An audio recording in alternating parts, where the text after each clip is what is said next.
नमस्कार मित्रांनो, मी श्रेयश विठ्ठल वगैरे third year MBBS student from government medical college Sindhudurg. मित्रांनो, आज सुप्रीम कोर्टमध्ये नीट संबंधित जो काही निकाल होता तो आज लागलेला आहे आणि त्यात सुप्रीम कोर्टाने महत्त्वाचे मुद्द्यावर निर्णय घेतलाय बघा। सर्वात पहिला मुद्दा म्हणजे नीट एक्झामिनेशन पुन्हा होणार की नाही यावर होता।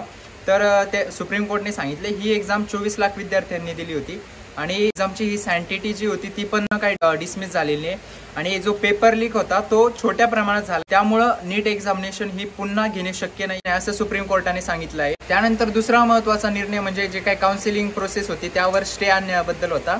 तर उद्यापासून काउन्सिलिंग स्टार्ट होणार आहे मित्रांनो ऑल इंडिया कोटाची झाल्यानंतर काही स्टेटची पॅरलली सुरू होईल आणि काही स्टेटची ऑल इंडिया कोटाचे काही राऊंड झाल्यानंतर स्टार्ट होईल।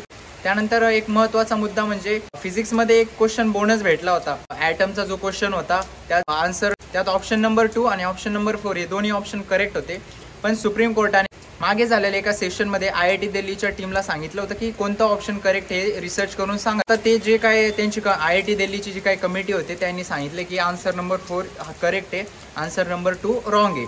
तर जे काही विद्यार्थ्यांना बोनस भेटला होता, ज्या विद्यार्थ्यांनी answer number option number 2 select केलं होतं त्या विद्यार्थ्यांचे बोनस मार्क आता मायनस होणार आहे आणि एक नवीन रिझल्ट रिपब्लिश होईल, आज होईल किंवा उद्यापर्यंत होऊन जाईल तो रिझल्ट। काउन्सिलिंग रिलेटेड अपडेट पण MCCच्या वेबसाईटवर आज रात्रीपर्यंत अवेलेबल होऊन जातील। आता मित्रांनो, प्रश्न असा आहे की कट ऑफ काय राहील महाराष्ट्राचा।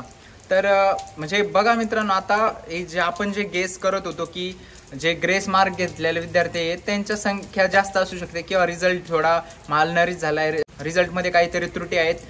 तर सुप्रीम कोर्टाने सांगितलं की त्यांच्याकडे डाटा अवेलेबल नाही एवढा की ते सांगू शकते की रिझल्टमध्ये काही चुकीचं आहे किंवा जे काही पेपर लीक वगैरे जे काही गोष्टी त्या, तर त्यावरून सध्याच्या स्थिती महाराष्ट्राचा जो कट ऑफ आहे बघा मित्रांनो तो जवळपास 640 पर्यंत राहील जनरल कॅटेगरीचा। खूप जास्त प्रमाणात इन्फ्लेशन झाले। हा जो कट ऑफ आहे मित्रांनो यात थोडाफार फरक पडू शकतो नवीन कॉलेज आल्यानंतर आणि जे काय आपली स्टेट मेरिट लिस्ट तुम्ही आता सध्या काढली आहे त्यामध्ये व्हॅरिएशन येईल, थोडं 7-8 मार्कापर्यंत हा कट ऑफ कमी होऊ शकतो, ते वेगवेगळ्या फॅक्टरवर डिपेंड आहे।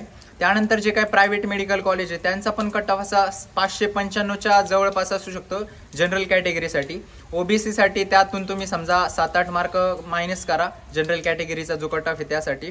त्यानंतर EWSचा पण 5-6 मार्कांनी कमी येईल आणि SCBCचा EWS पेक्षा 5 मार्कांनी कमी येत असतो। इतर कॅटेगरीचा ST कॅटेगरीचा 200 मार्कांनी कमी होईल। त्यानंतर SC कॅटेगरीचा हा जो निकाल आहे तो 100 मार्कांनी कमी असतो जनरल कॅटेगरीपेक्षा।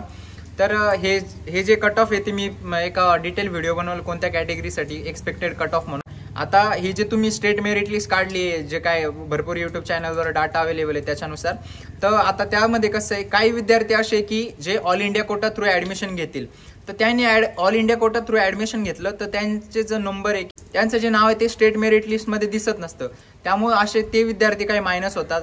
त्यानंतर असे काही विद्यार्थी असतात जे स्टेट काउन्सिलिंगसाठी अप्लाय करतात पण त्यांना ऑल इंडिया कोटा थ्रू एक चांगलं कॉलेज भेटतं आणि ते त्या कॉलेजमध्ये ॲडमिशन घेतात। नेक्स्ट राऊंडला जी स्टेट मेरिट लिस्ट लागते त्यामधून ते मायनस होतात, त्यामुळं जे काय खालचे विद्यार्थी आहेत त्यांना याचा फायदा होत असतो।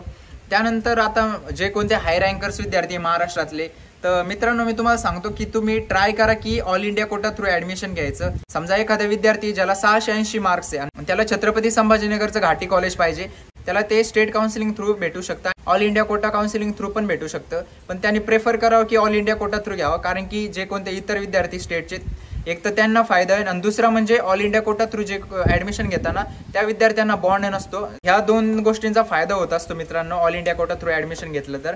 यामुळे सध्या जो काही कट ऑफ गेस केला जातोय 640 पर्यंतचा, तर तो 10 मार्कांनी देखील कमी होऊ शकतो।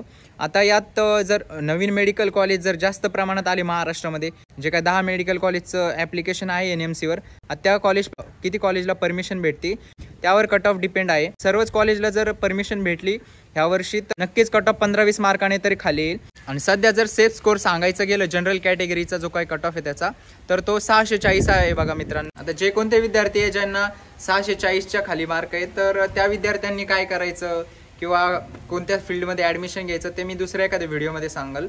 तुमचे जर इतर काही प्रश्न असेल तर ते मला कमेंट बॉक्समध्ये नक्की कळवा आणि माझे व्हिडिओ जर आवडत असेल तर व्हिडिओला लाईक करा, चॅनलला सबस्क्राईब करा आणि तुमच्या जास्तीत जास्त मित्रांपर्यंत हा व्हिडिओ शेअर करा। धन्यवाद।